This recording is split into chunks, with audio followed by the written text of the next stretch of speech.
Have you ever tried to control the uncontrollable? Have you ever screamed at the sky, only for the sky to watch you in silence?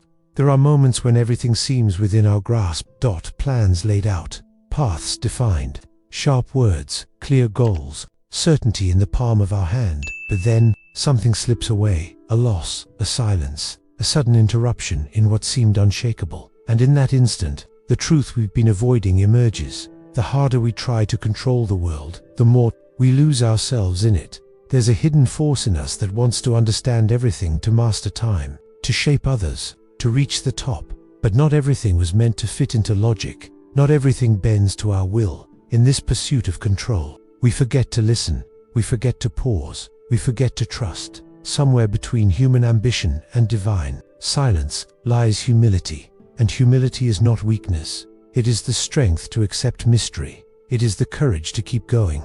Even without a map, it is faith that walks. Even without seeing the end of the road. Today, we'll dive into one of the most symbolic stories in the Bible, an episode that isn't just about a tower, but about every human attempt to replace presence with vanity. A story about pride, ruin, and silence. About the moment when heaven responds, not with thunder, but with confusion. Not with punishment, but with an invitation. Let go, stop, listen. And together, we'll extract from it a Stoic truth, sharp and profound. Control is an illusion. Faith is strength. Stay until the end. Because this story isn't about the past, it's about now. About the moment when everything falls apart. Not to punish you, but to teach you how to rise again in a different way. Today, we'll uncover the Stoic message behind the Tower of Babel. There was a time when everyone spoke the same language.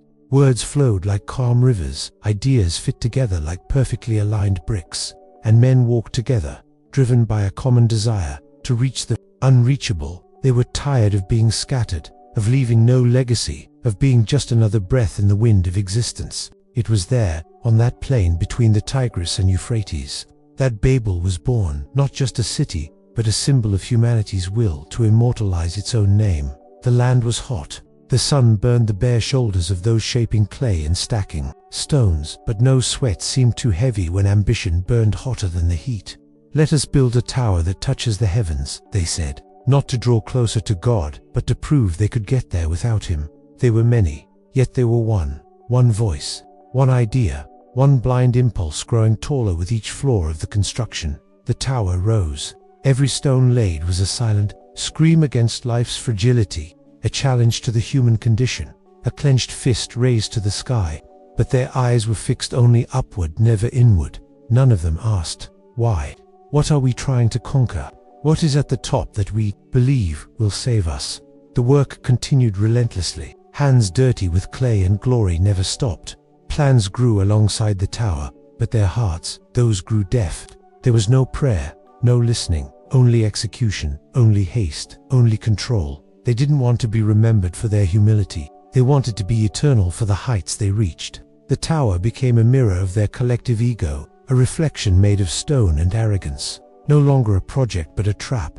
And then, at the peak of their unity, came the silence. Not just any silence, but the kind that doesn't announce disaster with thunder, only with strangeness, small failures. A word misplaced, a command misunderstood. A gesture misinterpreted. The language that once united them began to divide. What was a bridge became an abyss. What was collaboration turned into noise. One speaks, the other doesn't understand. The other responds, and their voice no longer finds a way into the next heart. Confusion, misalignment, fragmentation. The tower doesn't collapse, it stops. Not from lack of strength, but from lack of meaning. The hands that once built now hesitate. They look up and no longer know what they're trying to reach. The tower remains, tall but unfinished, imposing but empty. It becomes a monument not to human greatness, but to its blindness, not to achievement, but to vanity. God's silence wasn't a punishment, it was a mirror, a reminder that climbing without inner direction is falling without realizing it. And so they scatter, not as punishment, but as consequence. Each goes to a different corner of the world. They carry with them the confused words, the unfinished plans, and an unanswered question.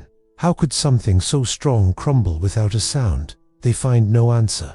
No rational explanation satisfies, because what fell wasn't just a tower. It was the illusion, it was the pride, it was the attempt to control the sky without first taming their own spirit.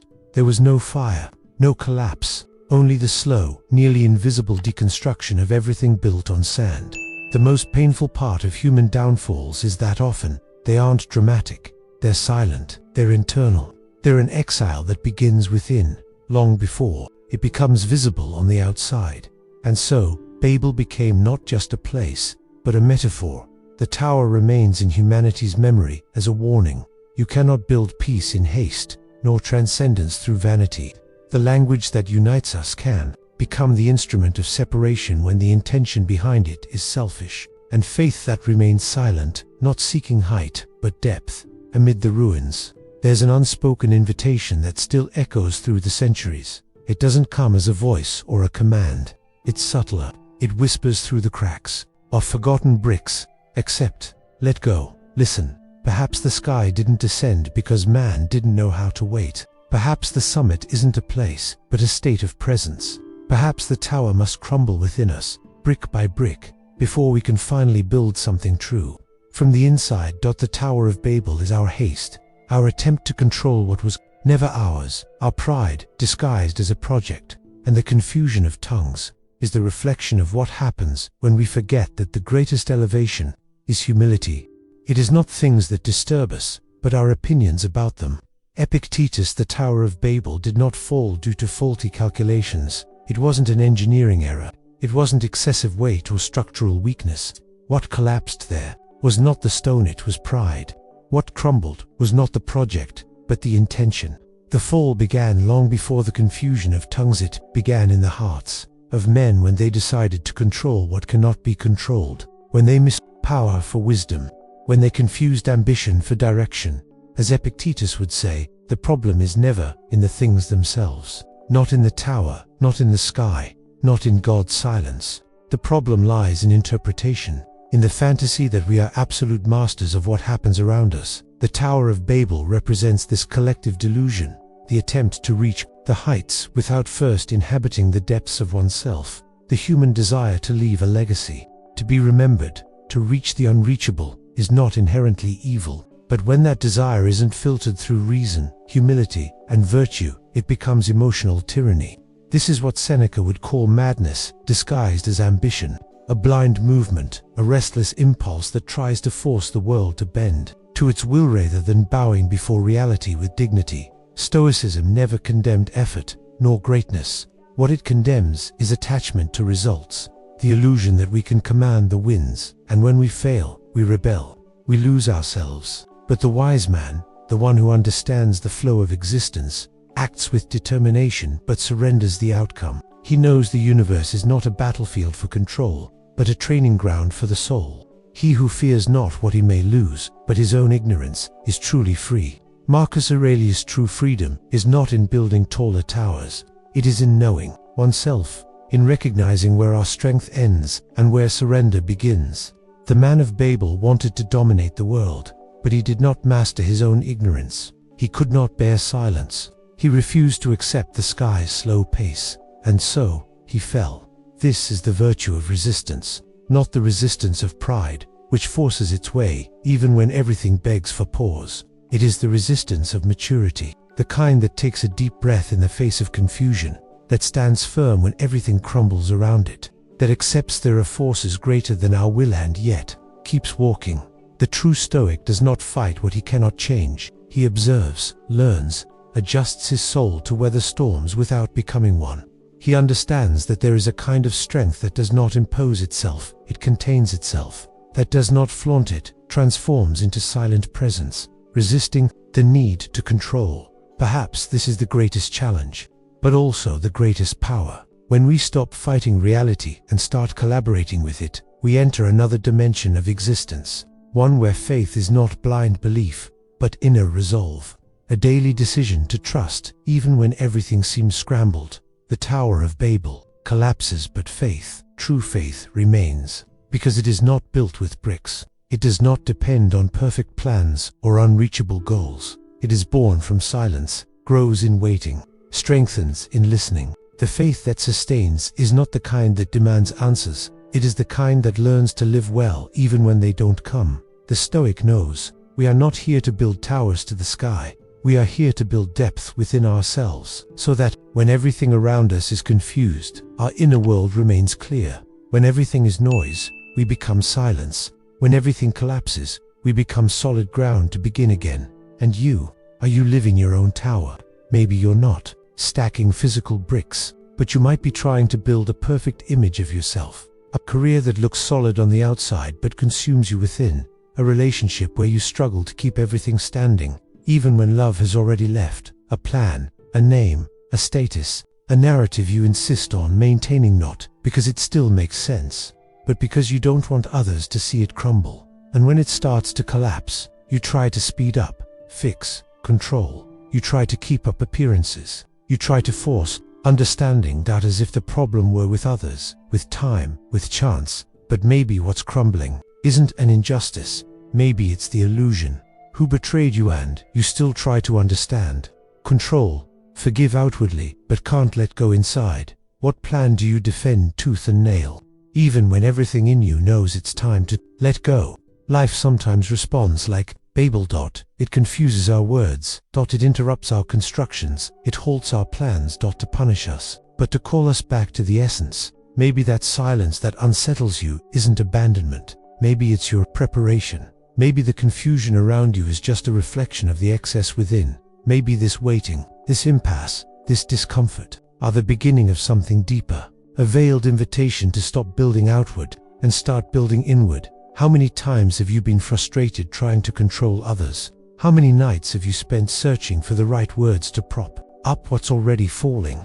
How many times have you insisted on climbing when the real movement was descending into your own heart? The Tower of Babel still exists, but now it's not on some distant plane. It lives in our demands, in our fears, in the constant attempt to make the world adjust to our will. The true fall happens when life shows us we are not masters of everything, and that this loss of control is actually a rescue, a return to humility, to silence, to trust in what is not seen, but felt.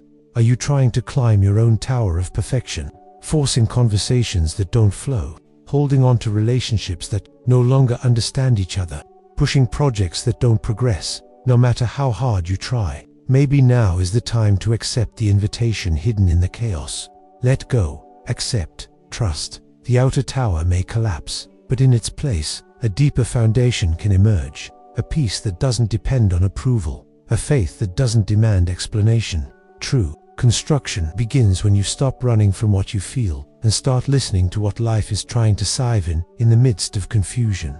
The wise man does not choose the easiest path. He honors the path given to him, with dignity, with silence, with faith, because he understands that not all pain is punishment, not every ending is a loss, and sometimes life only dismantles what was built in haste, to rebuild with purpose. True strength is not made of stone. It isn't measured by high walls, control, or visible achievements. It is born when the soul learns to rest in the unseen, when we stop forcing answers and begin listening to the right questions. You don't have to prove anything to anyone, nor run to recover what is gone. Perhaps what fell has set you free. Perhaps that tower that crumbled was the last layer between you and your true essence. The world will keep shouting, but within you, there can be a quiet place, a place where you don't build out of fear, but out of truth. If this video stirred something inside you, if a single phrase, a silence, or an image sparked something within,